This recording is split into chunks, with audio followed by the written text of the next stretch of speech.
Bloating in a newborn kitten can really be a very serious problem. When we talk about bloat, it's actually what we see is a very large stomach on a little kitten. It could also be very gassy. So bloat can mean either gas or intestinal material there. So they could be constipated or they could just be very gassy. And dealing with that depends on what causes it. The treatment is always related to cause. Sometimes new kittens that are orphaned, you might be tube feeding them or feeding them with a nursing bottle. And sometimes using that, you actually put too much air into their stomachs, and that can cause them to get gassy or bloat. Things you want to avoid if you're feeding a newborn kitten that is bloated like that is, if you have a little nursing bottle, is not to squeeze it and let them actually nurse and suck on the bottle, and that way they'll get less air.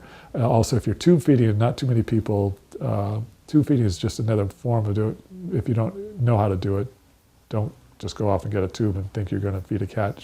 Have somebody that's done it before show you exactly how to do it. But try not to introduce a lot of air into the cat's stomach that way too.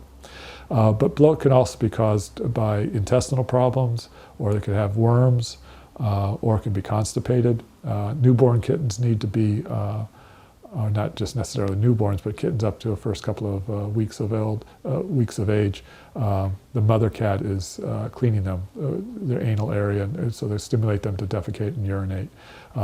Sometimes if it's an orphan kitten and you haven't been doing that, but just trying to feed it, then you'll have to do that also, using a warm washcloth usually, or a cotton ball or something like that, and stimulate the anal area.